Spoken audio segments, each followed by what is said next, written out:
बैठक, सीएम नायब सिंह सैनी, प्रदेश अध्यक्ष मोहनलाल बड़ोली समेत दिग्गज हुए शामिल। पीएम मोदी के हरियाणा दौरे पर हुआ मंथन। आईपीएस वाई पूरन कुमार के परिवार से मिले दीपेंद्र हुड्डा, कहा पीड़ित परिवार के साथ कांग्रेस। हरियाणा सरकार ने नहीं की अभी तक कोई भी कार्रवाई, मामले में होना चाहिए सख्त एक्शन। रेवाड़ी में करवा चौथ की रात पति ने पत्नी को जिंदा जलाया।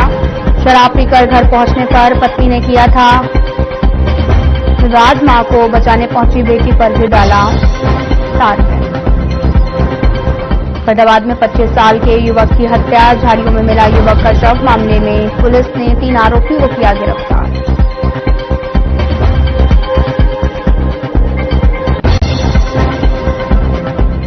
पलवल के होडल में कृषि एवं किसान कल्याण विभाग टीम का छापा, 2 वाहनों से नकली डीएपी खाद के 230 कट्टे किए बरामद। 2 अज्ञात लोगों के खिलाफ मामला दर्ज कर जांच की शुरू।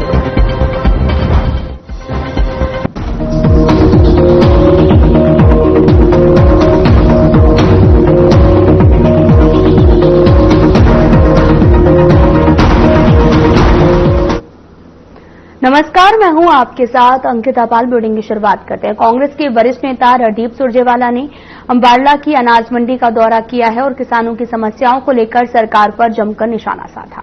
सुरजेवाला ने आरोप लगाया कि सरकार किसानों के हितैषी होने का सिर्फ दिखावा कर रही है, जबकि जमीनी हकीकत इससे बिल्कुल उलट है।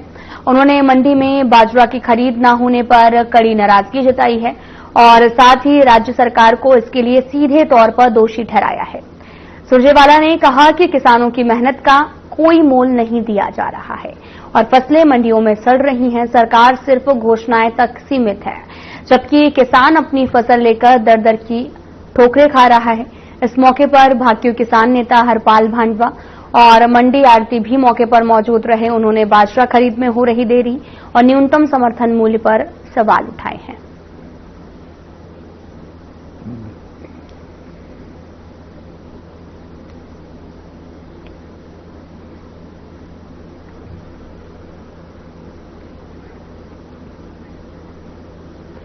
दक्षिणी हरियाणा के वो दादरी हो, वो भिवानी हो, वो महेंद्रगढ़ हो, वो नारनौल नांगल चौधरी हो, वो नूह का इलाका हो, यहाँ किसान हाहाकार कर रहा है।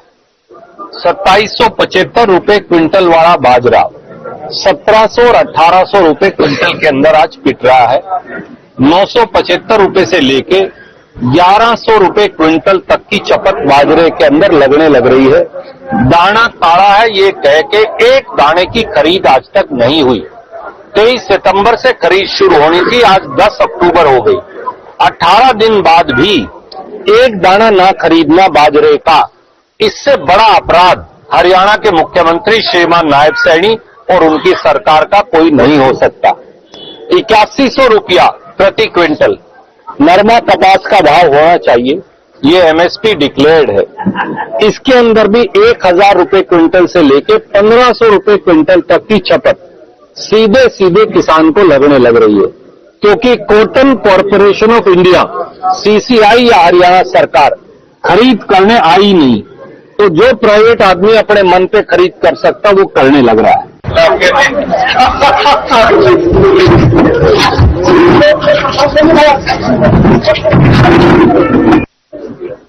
किसान और 8 किलो भाई।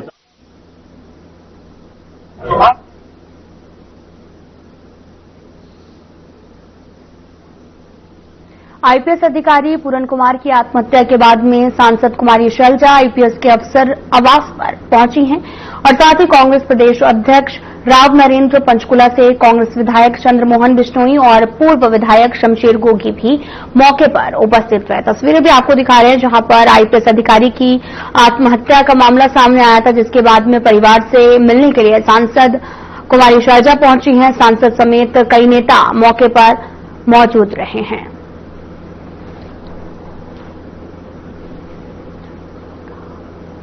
सांसद समेत कई नेता मौके पर उपस्थित रहे हैं।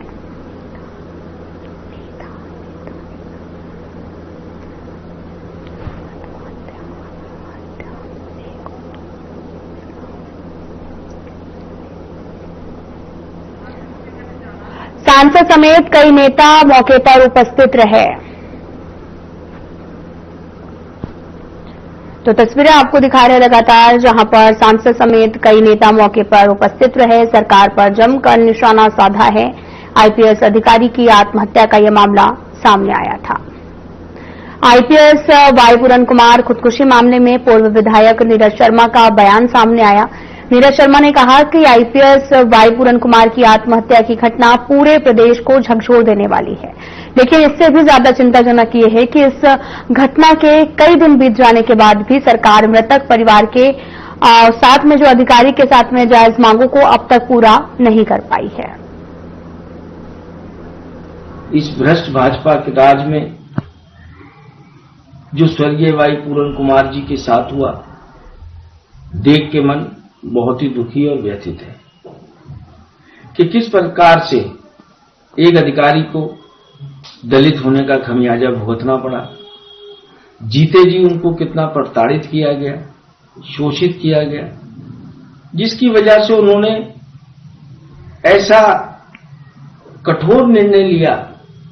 और उसके बाद इस भ्रष्ट भाजपा सरकार को ये समझ नहीं आ रहा कि जीते जी आपने जिस व्यक्ति को जीने नहीं दिया, मरने के बाद आज 5-6 दिन हो गए हैं, उनका अंतिम संस्कार भी नहीं हुआ। क्या मरने के बाद किसी की डेड बॉडी?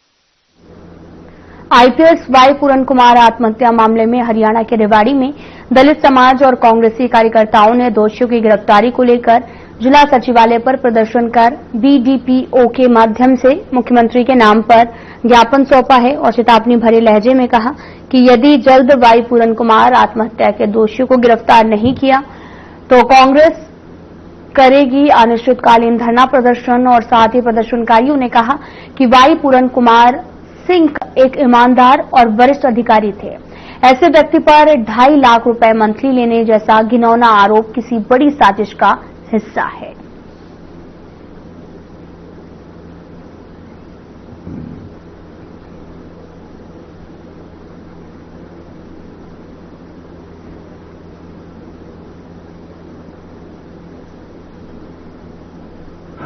और तकरीबन 11 साल हरियाणा बीजेपी सरकार को हो चुकी है।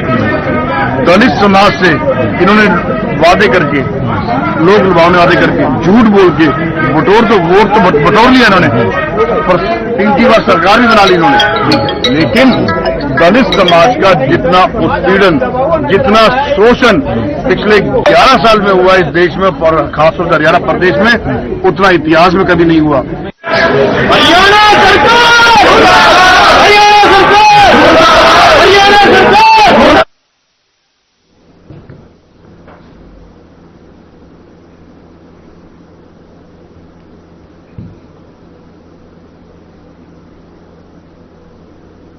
हरियाणा के एडीजीपी वाई पूरन कुमार की आत्महत्या के मामले ने सियासी हलचल तेज कर दी है।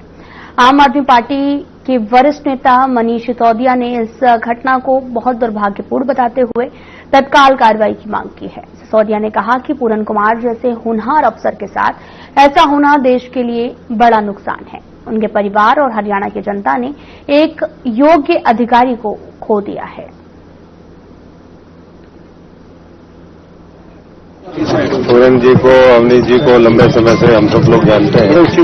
एक प्रशासनिक अधिकारी के नाते, एक अच्छे इंसान के नाते और एक जिम्मेदार ब्यूरोक्रेट के नाते, और जिस तरीके से ये सारी घटनाक्रम हुआ है पिछले लगातार 7 तारीख से, ये शर्मसार करने वाली घटना है। और हम सब लोगों को ये उम्मीद थी कि जिस दिन मुख्यमंत्री जी यहाँ पर लौटे थे कि उसके अगले दिन ही जो सारी मांग है, जो समाज ने रखी, जो परिवार ने बात रखी, उसके ऊपर कार्रवाई होगी। लेकिन अभी भी लगता है कि न्याय से बहुत दूर है मामला। और हम सब लोग पूरा देश स्तब्ध है कि जब से ये घटना घटी है, और जितना मैं भी मीडिया में पढ़ रहा हूँ, उनके बारे में समाज से लोगों से सुन रहा हूँ, राजनीति के लोगों से, ऑफिसर्स से, मीडिया के लोगों से जितनी भी जानकारी मिल रही है, हमें गर्व होता है कि हमारे सिस्टम में पूरन जी जैसे आईपीएस ऑफिसर थे, जिनका दिल और दिमाग दोनों जनता के लिए काम करता था, लोगों के लिए काम करता था। मैं भी उनके परिवार से मिला। जिस सदमे में उनका परिवार है उसका बयान करना मुश्किल है। एक ऑफिसर वाइफ, पढ़ी लिखी बच्चियां, पूरी पढ़ी लिखी फैमिली, और उन्होंने अपने बीच से अपने एक होनहार व्यक्ति को इस तरह से खो दिया है। सब सदमे में हैं और उससे भी ज्यादा सदमे में इस बात से लेके हैं कि एक पढ़े लिखे ब्यूरोक्रेसी के टॉप तक पहुंचे परिवार के साथ जिस तरह पुलिस पेश आई है, जिस तरह से उनकी बॉडी को जगह जगह शिफ्ट किया गया, जिस तरह पुलिस का कंडक्ट रहा वो बहुत ही सस्पिशियस है। कुछ छिपाने की कोशिश की जा रही है, कुछ दबाने की कोशिश की जा रही है। परिवार अभी भी पूरी उम्मीद लगा के बैठा है कि सरकार उन्हें न्याय देगी और उनको भरोसा भी है कि सिस्टम उनके साथ न्याय करेगा।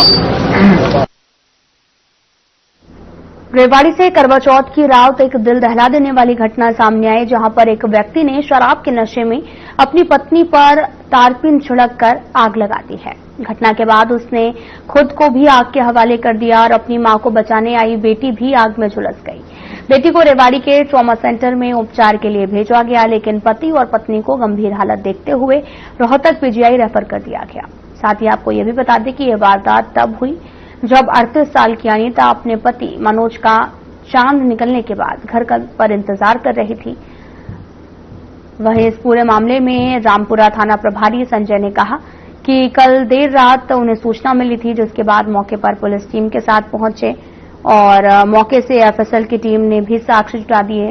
पति पत्नी की गंभीर हालत को देखते हुए रोहतक पीजीआई रेफर किया गया और उनके बयान दर्ज होने के अभी बाकी हैं। बाकी आगे की कार्रवाई की जा रही है।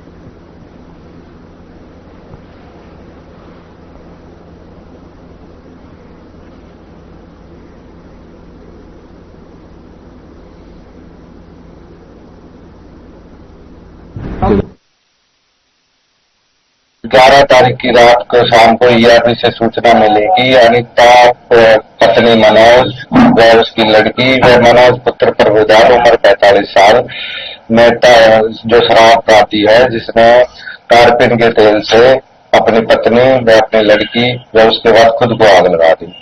जो रुक्का प्राप्त हुआ है हमें अभी यहाँ से, जिसको पीजीआई रोहतक रेफर कर दिया है और उसकी अभी डाइंग डिक्लेरेशन की कार्रवाई चल रही है।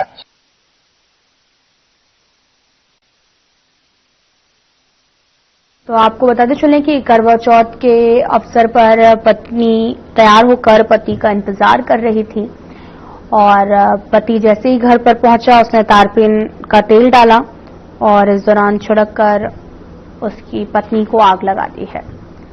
मां को बचाने आई बेटी भी जल गई है, जिसे अस्पताल में भर्ती कराया गया है, जहां उसका इलाज चल रहा है। कृषि क्षेत्र में ऐतिहासिक प्रगति को लेकर शनिवार को फरीदाबाद के भूपानी गांव स्थित कृषि विज्ञान केंद्र में आयोजित कार्यक्रम आयोजित हुआ, जिसमें बतौर मुख्य अतिथि केंद्रीय सहकारिता राज्य मंत्री कृष्णपाल गुर्जर ने शिरकत की और ये कार्यक्रम प्रधानमंत्री द्वारा शुरू किया गया था। प्रधानमंत्री धन धान्य किसान योजना और आत्मनिर्भर दलहन मिशन के शुभारंभ के मौके पर आयोजित किया गया था।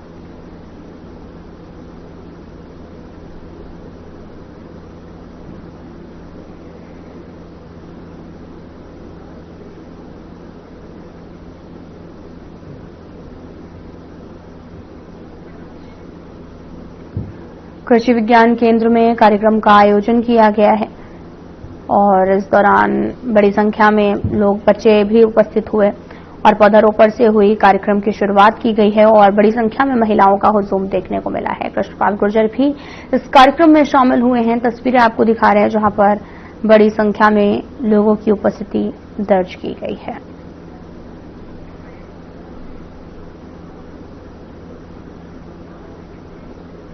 फिलहाल यहां रुकते हैं एक छोटे से ब्रेक के लिए।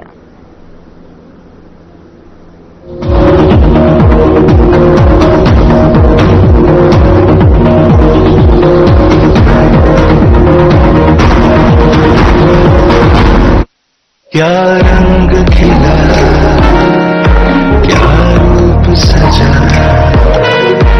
मैं ही नहीं दुनिया ने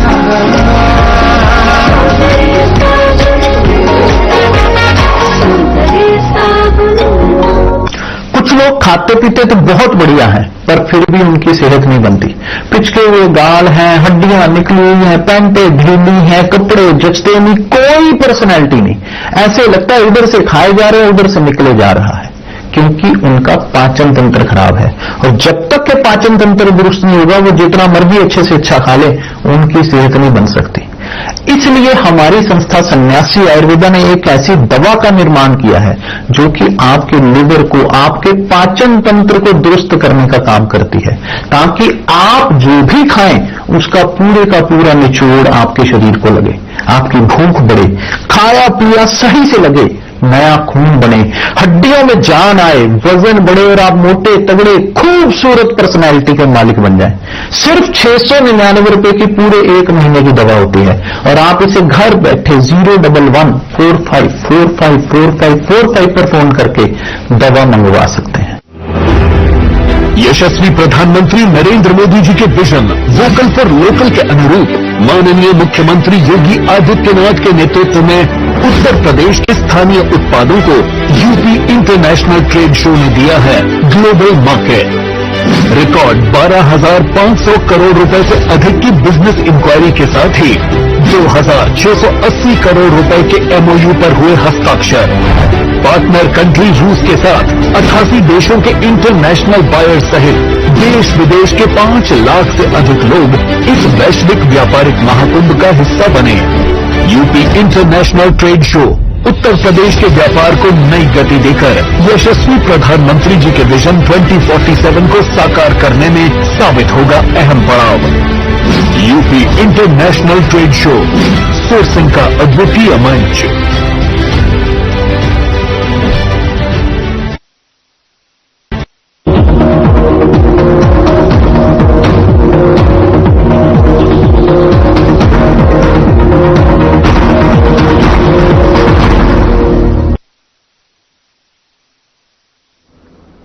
ब्रेक के बाद स्वागत है आप सभी का। रुख करते हैं खबरों की तरफ। अखिल भारतीय ग्रामीण क्षेत्रीय बैंक कर्मचारी एसोसिएशन का राज्य स्तरीय कार्यक्रम में आयोजित हुआ और कार्यक्रम में एसोसिएशन के राष्ट्रीय महासचिव वी रेड्डी सहित अन्य गणमान्य लोग भी पहुंचे। इस अवसर पर उन्होंने कहा कि ग्रामीण क्षेत्रीय बैंक अपनी स्थापना के 50 साल पूरे होने पर रजत जयंती मना रहा है।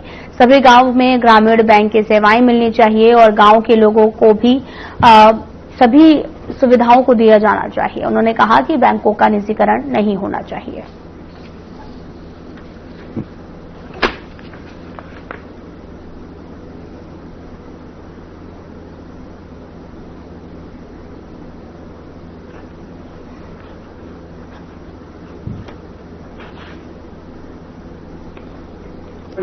आज सर्व हरियाणा ग्रामीण बैंक का ऑफिसर्स एसोसिएशन और एम्प्लॉयज यूनियन का अभी इलेक्शन हुए नए बॉडी चुने गए हैं। उनका फर्स्ट अधिवेशन, ये पहला अधिवेशन यहाँ हो रहा है। इस बारे में सिलसिले में ऑल इंडिया लीडरशिप से इधर आए हैं।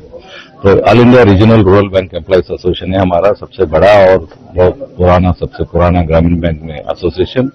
और ये ग्रामीण बैंक अभी 50 साल कंप्लीट करके स्वर्ण जयंती वर्ष मना रहे हैं इस साल में अभी।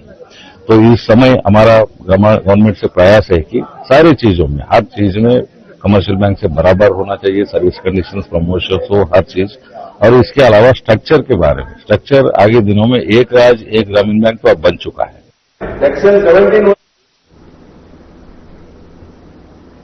पलवल जिला कांग्रेस अनुसूचित जाति विभाग ने पलवल की रविदास धर्मशाला में एक बैठक का आयोजन किया, जिसकी अध्यक्षता कांग्रेस एससी सेल के जिलाध्यक्ष ने की है, जबकि कांग्रेस जिलाध्यक्ष नेत्रपाल अधाना मुख्य रूप से मौजूद रहे। और इस बैठक में उन्होंने सीजेआई जूता प्रकरण और साथ ही एडीजीपी वाई पूरन कुमार आत्महत्या मामले को लेकर बीजेपी पर जमकर निशाना साधा और इन प्रकरणों के लिए बीजेपी को जिम्मेदार ठहराया है।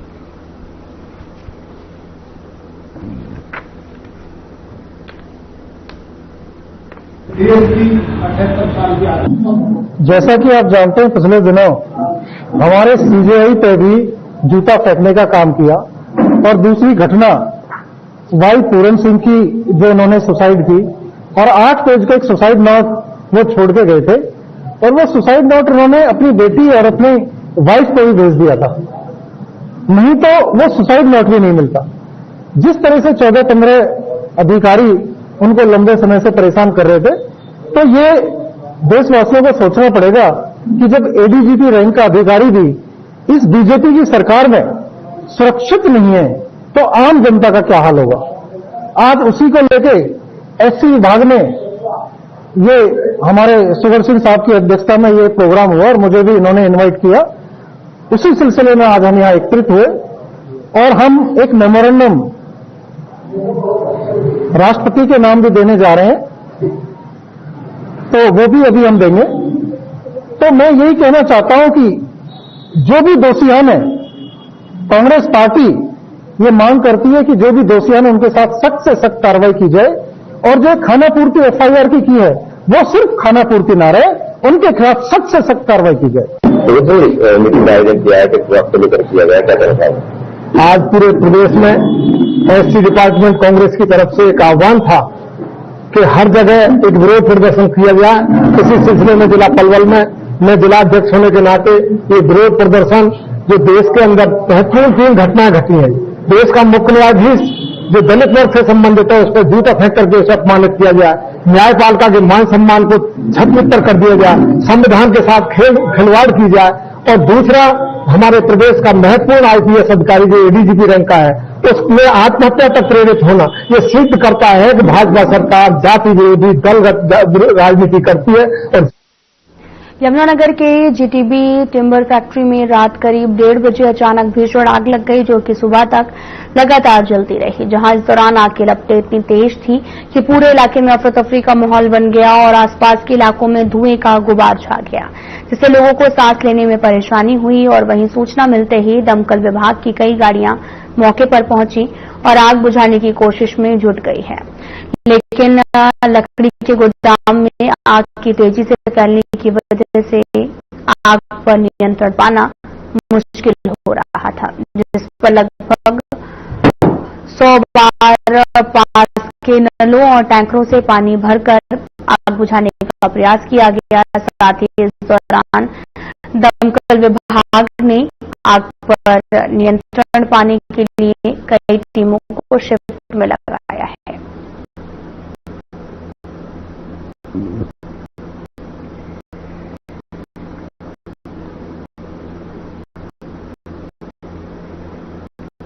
मामला पता नहीं लग पाया कि इस वजह से आग लगी है, अभी कुछ नहीं पता लग पा रहा है।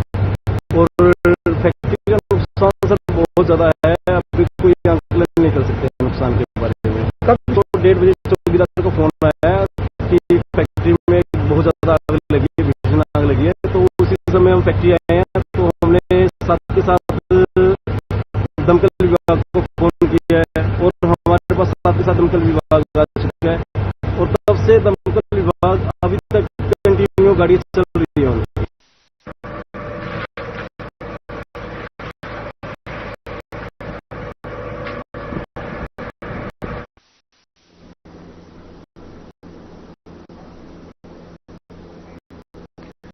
फिलहाल